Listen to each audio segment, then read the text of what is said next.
اور قیامت تک کہتا رہے گا۔ کسی نے کعبے سے سوال کیا عالم خیال میں کہ اے کعبے تیرا سلام حسین کے سجدے کے نام؟ تو آواز آئی، کعبے سے ایک آواز آئی کہ سنو، میرے اندر تو 360 بت رکھے ہوئے تھے، مجھے بتوں سے پاک کرنے والا نانا تھا، قیامت تک میری لاج بچانے والا نواسا تھا، قیامت تک میری لاج بچانے والا نواسا تھا۔ اس لیے کعبے کا سلام حسین کے سجدے کے نام۔ سبحان اللہ۔ پیارے اسلامی بھائیوں، بڑی جلدی سے چلیے، اللہ تعالیٰ عز و جل اپنے مقدس قرآن میں ارشاد فرماتا ہے، اللہ فرماتا یا ایھا الذین آمنوا استعینوا بالصبر والصلاۃ ان اللہ مع الصابرین، جس کا سیدھا سادہ ترجمہ ٹرانسلیشن انواد یہ ہے، اللہ فرماتا ہے اے ایمان والو، اے ایمان والو، صبر اور صلاۃ سے مدد طلب کرو۔ صبر اور صلاۃ یعنی صبر اور نماز سے ہیلپ مانگو، ہیلپ۔ صبر اور صلاۃ، صبر اور نماز سے مدد طلب کرو، ان اللہ مع الصابرین، اور صبر والوں کے ساتھ اللہ ہے۔ زور سے بولو، صبر والوں کے ساتھ اللہ ہے، صبر والوں کے ساتھ اللہ ہے۔ تو امام علی مقام قیامت تک جتنے بھی صابرین، جتنے بھی صبر کرنے والے ہوں گے، یہ امام علی مقام ان کے امام ہیں۔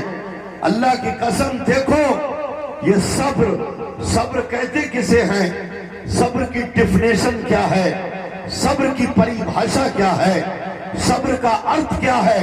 تو ہم کہیں گے صبر اسی کو کہتے ہیں کہ سنو، صبر اس کو کہتے ہیں کہ اگر کسی کمزور کو اگر پہلوان نے مار لیا تو وہ پہلوان سے وہ کیا کرے گا؟ کمزور کہنے لگے وہ صبر کرے گا۔ صبر، یہ صبر اعلیٰ کوالٹی کا صبر نہیں ہے، یہ فرسٹ کوالٹی کا صبر نہیں ہے، یہ اول کلاس کا صبر نہیں ہے، کیوں کمزور تو پٹتا ہی ہے، کمزور کو تو پٹنا ہی ہے۔ آپ نے کہا اور کس کو صبر کہتے ہیں؟ کہا میرے مکان پہ قبضہ کر لیا، بہت پاورفل آدمی ہے، کرایہ دار نے، میں تو صبر کروں گا۔ کسی نے پیسے لے کے نہیں دیے، میں تو صبر کروں گا۔ تو یہ بھی صبر ہے، لیکن اعلیٰ کوالٹی کا صبر نہیں ہے۔ تو صبر کسے کہتے ہیں؟ تو صبر اسے کہتے ہیں کہ طاقت بھی ہو، پاور بھی ہو، انتقام لینے کی طاقت ہو، پاور ہو، شان و شوکت بھی ہو، دولت بھی ہو، عزت بھی ہو، ثروت بھی ہو، ساری طاقت ہونے کے بعد اللہ کی رضا میں راضی رہنا، اللہ کو راضی کرنے کے لیے صبر کرنا، اس کو صبر کہتے ہیں۔ اے میرے امام حسین کے پاس طاقت بھی تھی، پاور بھی تھی، شان و شوکت بھی تھی، کرامت بھی تھی، اللہ کی قسم شریعت بھی تھی، معرفت بھی تھی، حقیقت بھی تھی، اللہ تعالیٰ کی قدرت بھی تھی، رسول کی رسالت بھی تھی۔ اس کے بعد امام حسین نے صبر کر کے دکھایا تاکہ قیامت تک کے لیے نانا جان کے امتی صبر کرنا سیکھ جائیں۔ نعرہ تکبیر، نعرہ رسالت، ذکر شہید اعظم، ذکر شہید اعظم، عظمت شبیر و صبر، عظمت شبیر و صبر، نبی کا خاندان، نبی کا خاندان، خواجہ کا ہندوستان، خواجہ کا ہندوستان، رمپرا کا سنی مسلمان۔ تاکہ نانا کے امتی صبر کرنا سیکھ جائیں۔ صبر، طاقت ہونے کے باوجود انتقام بھی لے سکتا ہوں، لیکن اللہ اور اس کے رسول کی رضا میں راضی ہوں، صبر کروں گا، کیونکہ میں امام حسین کا غلام ہوں۔ صبر، کیونکہ صبر والوں کے ساتھ اللہ ہے۔ صبر والوں کے ساتھ، زور سے بولو، صبر والوں کے ساتھ اللہ ہے، جبر کرنے والوں کے ساتھ اللہ نہیں ہے۔ تو صبر کرنے والوں کے ساتھ اللہ۔ تو امام علی مقام تمام قیامت تک جتنے بھی صبر کرنے والے ہوں گے ان صابروں کے امام ہیں امام حسین۔ تو پتہ یہ چلا کہ صبر والوں کے ساتھ اللہ ہے، صبر والوں کے ساتھ اللہ ہے۔ تو اللہ امام حسین کے ساتھ ہے تو نہ قیامت تک اللہ مٹے گا اور نہ قیامت تک حسین مٹے گا۔ زندہ باد زندہ باد، سبحان اللہ، بہت خوب۔ صبر کرنے والوں کے ساتھ اللہ ہے۔ اللہ ہو باقی من کل فانی۔ جب قیامت تک اللہ نہیں مٹے گا تو جو اللہ حسین کے ساتھ ہے وہ حسین کیسے مٹ جائے گا؟ حسین کیسے مٹ جائے گا؟ کیونکہ حسین کے ساتھ اللہ ہے۔ لیکن چلو میرے پیارے بھائیوں، بڑی جلدی سے آپ چلیں اور یہ دیکھیں، آج میں نگیٹو اور پوزیٹو آئینے کے دونوں رخ دکھاتا ہوں کہ ریئل حسینی کسے کہتے ہیں۔ حسینی بھی دو طرح کے ہوتے ہیں، ایک ہوتا ہے نام کا اور ایک ہوتا ہے کام کا۔ دیکھو ایک کام کا حسینی، ایک کام کا حسینی کیرلا کی سرزمین سے نکلا اور 2000 کلومیٹر کی زمین کو اپنے قدموں سے رونق دیا، پھر بھی حسین کے نانا جان کا ایسا فیضان ہے، ایسا لگتا ہے یہ کیرلا کا نوجوان 2000 کلومیٹر نہیں نکلا ہے، صرف 2 ہی قدم چلا ہے۔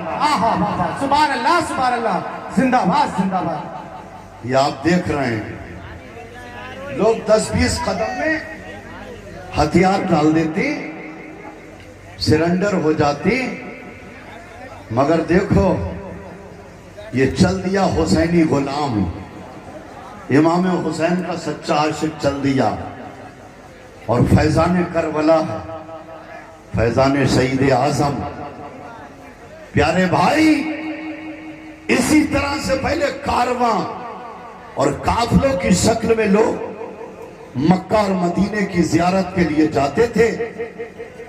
کتابوں میں لکھا ہے کہ عراق کی سرزمین سے قافلہ حجاج کرام کا رواں دواں ہوا اور وہ قافلہ چلتا رہا، جگہ جگہ نائٹ اسٹے کرتا رہا، رات کو سب بیداریاں کرتا اور صبح کو وہ قافلہ چل دیتا۔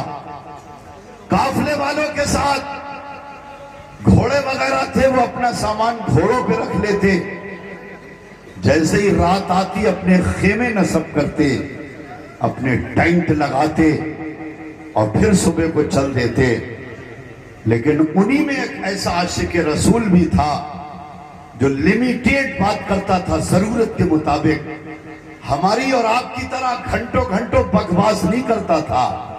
حسینی کی پہچان ہی یہی ہے کہ حسین نے ہر حال میں اللہ کا ذکر کیا، شکر کیا، صبر کیا، حسین نے تلاوت کی، حسین نے ہر حال میں سجدہ کیا۔ اللہ تعالیٰ کے ذکر سے میرا حسین لمحہ بھر کے لیے بھی غافل نہیں ہوا، لیکن میں 5-5 گھنٹے دکانوں پہ بیٹھتا ہوں، ادھر ادھر کی بکواس کرتا ہوں، ظہر کی اذان ہوئی تو ہوتی رہے، عصر ہوئی تو ہوتی رہے، کیا بات ہے؟ اس ٹائم پہ تمہیں حسین یاد کیوں نہیں آتا؟ اذانوں کے ٹائم، نمازوں کے ٹائم، ذکر کے ٹائم، شکر کے ٹائم، تلاوت کے ٹائم تمہیں حسین کیوں نہیں یاد آتا؟ ارے حسینی وہی ہے کہ جب وہ پیدا ہو تب بھی حسین کا بن کے رہے اور دنیا سے جائے تب بھی وہ حسینی بن کے جائے۔ نعرہ تکبیر، نعرہ رسالت، جشن شہید اعظم کانفرنس، نعرہ تکبیر، نعرہ رسالت۔ سبحان اللہ سبحان اللہ زندہ باد اے میرے بھائی، یہ قافلہ عراق سے مکہ مدینے کی طرف رواں دواں ہوتا رہا۔ ایک عاشق رسول کی ایک عادت تھی، عادت۔ ہر انسان کے اندر کچھ کوالٹیز ہوتی ہیں، عادتیں ہوتی ہیں، صفتیں ہوتی ہیں۔ کوئی کہتا ہے میری تو عادت ہے 5 ٹائم کھانا کھاتا ہوں، میری تو عادت ہے ڈیلی نہاتا ہوں، میری تو عادت ہے ہر دوسرے دن کپڑے بدلتا ہوں۔ الغرض الگ الگ عادتیں ہیں، عادت۔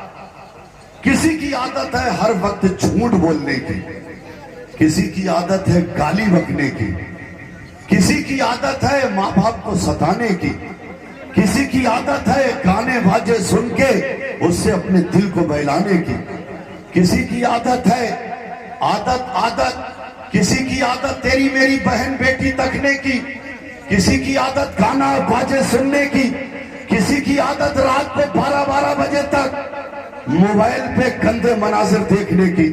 الغرض عادت، ہر انسان کی ایک عادت ہے، اس کے اندر ایک عادت ہوتی ہے۔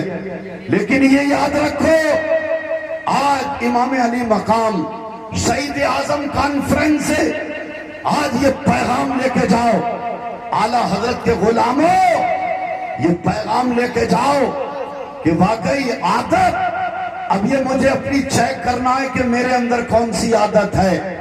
بس یہی سمجھ لیجئے کہ ہمیں اور آپ کو اچھی عادتیں جنت میں لے جائیں گی۔